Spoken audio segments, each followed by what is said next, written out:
আরেকটি নতুন ভিডিও নিয়ে আমি আপনাদের সামনে হাজির হলাম। আজকের যে বিষয়টি নিয়ে আমি আলোচনা করব সেটা অত্যন্ত গুরুত্বপূর্ণ, যেটা আমাদের বাড়ির বাচ্চাদেরকে নিয়ে, যারা আমাদের স্বপ্ন, আমাদের ভবিষ্যৎ, তাদের স্বাস্থ্যের কথা ভেবে আজকের এই ভিডিওটি আমি ডিজাইন করেছি। তো কিডস ড্রিঙ্ক এই প্রোডাক্টটির উপরে মূলত আমি আলোচনা করব। তার সঙ্গে আমাদের বাড়ির ছোট ছোট সদস্যদের স্বাস্থ্য সম্পর্কিত বিষয় নিয়ে আমি আজকে আলোচনা করব। তো প্রথমে আমরা জেনে নিই আমাদের যারা বাড়ির ছোট ছোট সদস্য, যারা আমাদের আদরের, যারা আমাদের স্বপ্নের, যারা আমাদের ভালোবাসার, তাদের কুস্বাস্থ্যের, অস্বাস্থ্যের কারণগুলো কি কি হতে পারে। প্রথমত আমরা ল্যাক অফ নিউট্রিশন, তারা যে খাবার দাবার তাদের যতটা প্রয়োজন যদি তারা ততটা না পেয়ে থাকে, তাহলে কিন্তু তাদের অসুস্থ হয়ে পড়ার বা ব্যাড হেলথের কারণ হয়ে ওঠে। এই ল্যাক অফ নিউট্রিশন মানে কিন্তু প্যারেন্টসরা তাদের খাবার দাবার দিতে পারছেন না বা দিচ্ছেন না এমনটা নয়, তারা খেতে চায় না, তার কারণ তাদের খাবারের উপরে তারা খুব চুজি হয়ে থাকে। সেই কারণে তাদের কিন্তু নিউট্রিশনের অভাব থেকে থাকে, অথবা তারা খায় খুবই কম অথবা বেশি, যে কারণে কিন্তু অনেক রকমের সমস্যা হয়ে যায়। আজকে সোশ্যাল মিডিয়ার যুগে ফোন দেখতে দেখতে খাওয়া বা অন্যান্য কোনো কারণে খাবারের দিকে অ্যাটেনশন বা মনোযোগ না থাকা, সেই কারণে কিন্তু নিউট্রিশনের সমস্যা ঘটে থাকে। দ্বিতীয়ত আমরা ইরেগুলার ইটিং, তারা ফাস্ট ফুড বা ওই যে একটু আগে বললাম চুজি খাবার, যেগুলো টেস্টি খাবার, সেই ধরনের খাবার তারা খেতে ভালোবাসে আর ইরেগুলার হয়ে থাকে। যে কোনো সময়ে, হয়তো সকালে, বিকালে, দুপুরে, যখন তারা খুশি তারা খেয়ে নিচ্ছে, সে কারণে তাদের হেলথের প্রবলেম হতে পারে। এছাড়া জাঙ্ক ফুড, যেগুলো অস্বাস্থ্যকর খাবার, সেইগুলোর উপরে সাধারণত বাচ্চাদের একটা ন্যাক বেশি থাকে। এছাড়া কি হয়, বা এমন বিজ্ঞাপনের চটকদার রয়েছে যেটার উপরে বাচ্চারা প্রলুব্ধ হয়ে পড়ে এবং এমনভাবে তারা বায়না শুরু করে যে আমরা তাদেরকে দিতে বাধ্য হই। এছাড়া বাচ্চাদের মুখের হাসি আমাদেরকে খুশি করে, সেই কারণে তাদের পছন্দের খাবার দিয়ে তাদের মুখের হাসিটা আমরা উপভোগ করতে পছন্দ করি, ফলে সেটা কিন্তু তার স্বাস্থ্যের জন্য ভীষণভাবে ক্ষতিকারক। এছাড়া ইরেগুলার স্লিপ, বাচ্চারা অনেক বাচ্চা আছে যেগুলো খুব কম পরিমাণ ঘুমায়, যেটা তাদের প্রয়োজন, যেহেতু তারা খেলাধুলা করে, আর সেই কারণে তাদের কিন্তু শরীরে ঘুমের প্রয়োজন যথেষ্ট হয়, আর সেটা যথেষ্ট পরিমাণে না হলে কিন্তু বাচ্চারা অসুস্থ হয়ে পড়তে পারে। কিন্তু আবার অন্যদিকে কোনো কোনো বাচ্চারা যথেষ্ট বেশি ঘুমায়, যে কোনো কারণে, যে কোনো সময়ে আনহেলথ বা হেলথের কোনো ঘাটতি থাকলে, নিউট্রিশনের কোনো ঘাটতি থাকলে এরা কিন্তু বেশি মাত্রাতেও ঘুমিয়ে ফেলে। অর্থাৎ কোনো বাচ্চা বেশি ঘুমায় বা কোনো বাচ্চা কম ঘুমায়, দুটোই কিন্তু তাদের শরীরের জন্য, স্বাস্থ্যের জন্য মোটেই ভালো নয়। এছাড়া আরও একটা বিষয়, আজকে বর্তমান যুগের কারণে যেহেতু ল্যাপটপ, কম্পিউটার, মোবাইল বা এই ধরনের বিভিন্ন জায়গাতে তাদের কাজ যেমন মিটে যায়, তেমনি তাদের বিনোদন, অবসর বিনোদনও কিন্তু ভালোভাবে হয়ে যায়।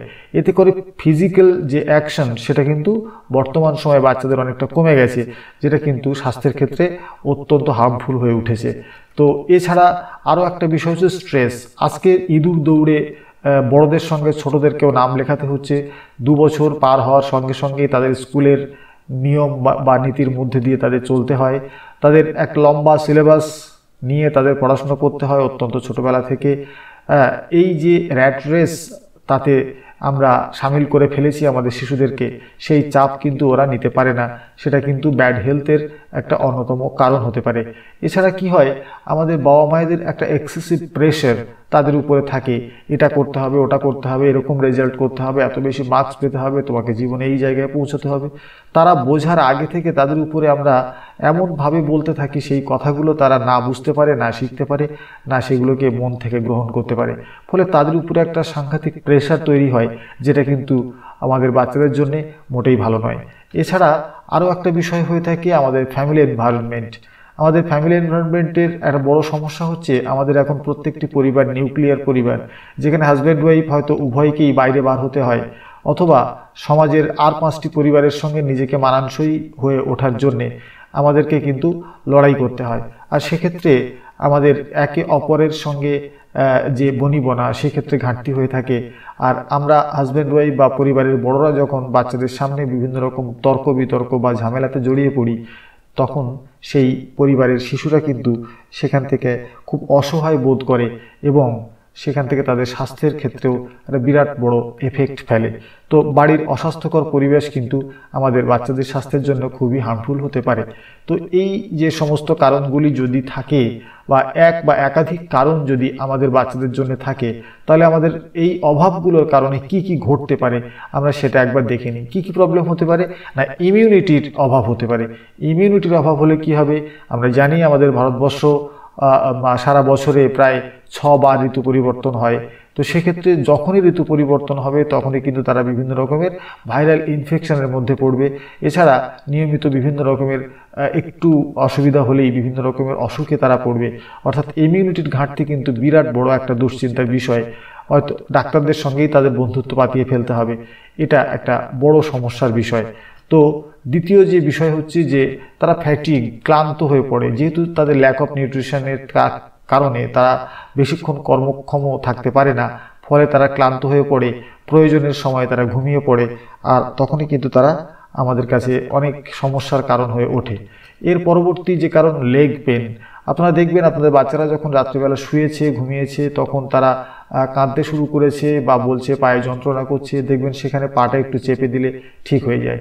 আসলে তাদের বিশেষ কিছু মিনারেলসের প্রবলেম হয়ে থাকে, ভিটামিনসের প্রবলেম হয়ে থাকে, যে কারণে কিন্তু এটা হয়ে থাকে।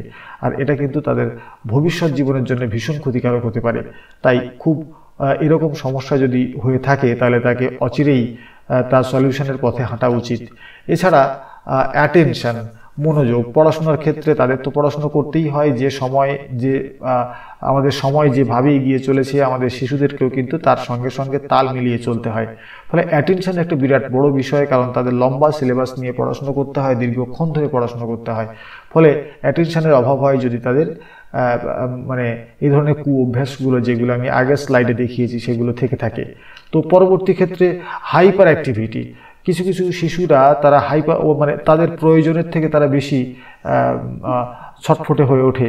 তার কারণ কিন্তু এই ধরনের সমস্যা, তাদের অ্যাটেনশনের অভাব হয়ে থাকে, ল্যাক অফ নিউট্রিশনের কারণে, তাদের ব্রেনের কর্মক্ষমতা ঠিকঠাক না থাকার জন্য, তারা বুদ্ধিমান না হওয়ার কারণে তারা কিন্তু মানে প্রয়োজনীয় কাজের অপেক্ষা অপ্রয়োজনীয় কাজগুলো তারা বেশি মাত্রায় করে ফেলে এবং সেখানে তাদের আনন্দ বর্ধন হয়, সেই কারণেই তারা সেটা করে।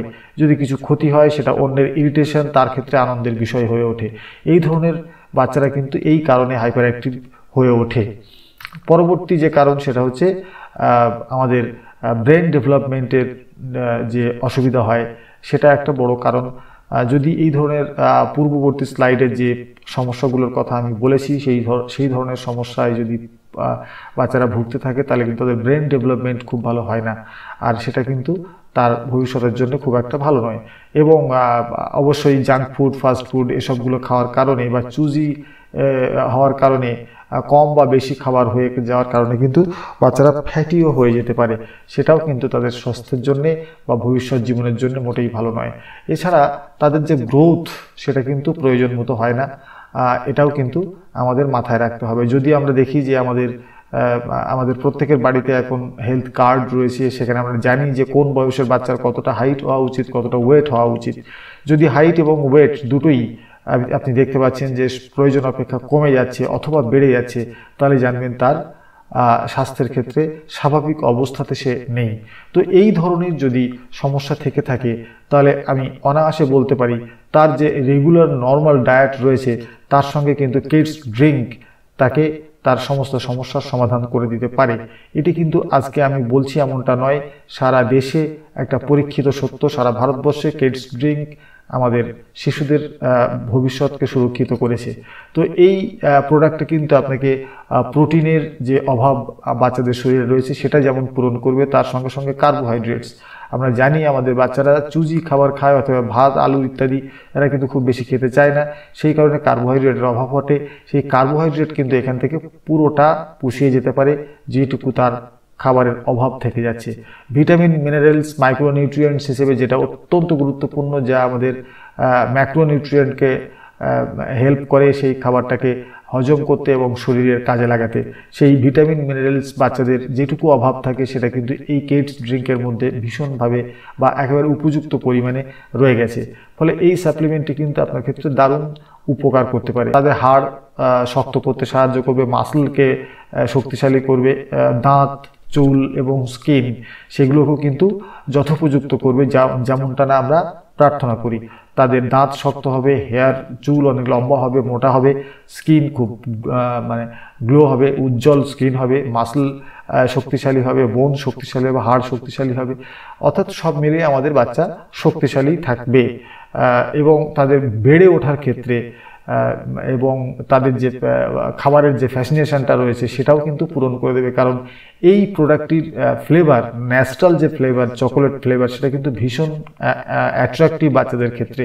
ফলে যে সমস্ত বাচ্চারা খাবারের ক্ষেত্রে চুজি, তারা কিন্তু তাদের সেই পছন্দ মতো খাবার এই খাবারটিকে নিতে পারে, যেটা তাদের স্বাস্থ্যের জন্য খুবই ভালো। এবং অবশ্যই বললাম তাদের গ্রোথ, যেটা আমাদের কাছে খুব প্রয়োজনীয়। কারণ আমরা দেখেছি বর্তমান সময় যত বয়ে চলেছে তত কিন্তু মানুষের যে এভারেজ উচ্চতা সেটা কিন্তু কমতে বসেছে। এই প্রোডাক্টটি যদি কোনো বাচ্চা গ্রহণ করছে তাহলে কিন্তু তার লেন্থ এবং হাইট দুটোই কিন্তু প্রয়োজনের থেকে বরং ভালোই থাকবে, এটা অন্তত প্রমাণিত। তো আপনি কেন এই প্রোডাক্টটি ইউজ করবেন? তার প্রধানতম কারণ হলো যে খাবারের ক্ষেত্রে যে বাচ্চারা চুজি হয়, যে ধরনের খাবার বাচ্চারা পছন্দ করে সেই ধরনের খাবারই কিন্তু এটা, অথচ এটি কোনো মতেই হার্মফুল নয়। তার কারণ কি? এই হার্মফুল না হওয়ার কারণ হচ্ছে এখানে যে ইনগ্রিডিয়েন্টগুলো দিয়ে এই প্রোডাক্টটি বানানো সেগুলো কিন্তু completely gold leaf certified organic ফার্মে তৈরি করা। এখানে কোনো হার্বিসাইড, পেস্টিসাইডের সংস্পর্শ এখানে নেই। সেই কারণে এটা মোটেই তাদের জন্য হার্মফুল হবে না। এবং কমপ্লিটলি অর্গানিক, কোনোভাবেই এতটুকু সিনথেটিক কোনো ইনগ্রিডিয়েন্ট এর সঙ্গে নেই। 100% অর্গানিক, আমাদের বডিও অর্গানিক, আমাদের শিশুরাও অর্গানিক। ফলে অর্গানিক প্রোডাক্ট আমাদের প্রত্যেকের শরীরের জন্য অত্যন্ত উপাদেয়।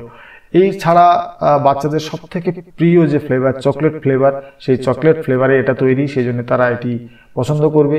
এছাড়া অল ইনগ্রিডিয়েন্টস, প্রোটিন বলুন, কার্বোহাইড্রেট বলুন, প্রোটিন বা মিনারেলস বা ভিটামিনস বা মিনারেলস আমাদের বাচ্চাদের শরীরে যেমন যেমন প্রয়োজন অ্যাকর্ডিং টু RDA, ICMR এর দেওয়া গাইডলাইন অনুপাতে সেই যে প্রত্যেকটা অ্যাপ্রোপ্রিয়েট কোয়ান্টিটি সেটা কিন্তু এখানে রয়েছে। এবং সবথেকে বড় কথা, এখানে কোনো আর্টিফিশিয়াল কালার, ফ্লেভার এবং প্রিজারভেটিভ অ্যাড করা নেই, যেটা বাজারের প্রত্যেকটি প্রোডাক্টের সবথেকে ক্ষতিকারক, সবথেকে হার্মফুল। তার কারণ সেখানে কালার থাকে, ফ্লেভার থাকে, প্রিজারভেটিভ থাকে, এখানে কোনো কিছু নেই। এটা আপনাকে মাথায় রাখতে হবে। সব মিলিয়ে আপনার বাচ্চার অত্যন্ত উপাদেয়, অত্যন্ত সুখাদ্য এবং সুস্বাস্থ্যের জন্য এটি উপাদেয় হতে পারে। কিভাবে খাবেন সেটা জেনে নিন। যে 2 স্কুপ অর্থাৎ 25 গ্রাম অ্যাপ্রক্স এই কিডস ড্রিঙ্কটা, অর্থাৎ এটা পাউডার ফর্মে রয়েছে, এটা 2 স্কুপ নিতে হবে। নিয়ে দুধ বা জলের সঙ্গে মিশিয়ে আপনার বাচ্চাকে খেতে দিতে পারেন দিনের যে কোনো সময়ে, অর্থাৎ ব্রেকফাস্টের সঙ্গে দিতে পারেন, স্কুলে যাওয়ার সময় দিতে পারেন, অথবা খেলে আসার পরে, অথবা ঘুমোতে যাওয়ার সময়, যে কোনো সময়ে খাবারের সঙ্গে অথবা এক্সারসাইজের পরে এটা কিন্তু আপনি খাবারের সঙ্গে অ্যাড করতে পারেন। তার পূর্ণ ফল কিন্তু সেই শিশু পেয়ে যাবে। তো এই ছিল আজকের ভিডিও। আশা করি আপনাদের এই ভিডিও উপকারে আসবে। আর যদি উপকারে আসে তাহলে আমার এই ভিডিও তৈরি করা সার্থক হবে। এই বলে আজকের ভিডিও এখানে শেষ করছি। ধন্যবাদ।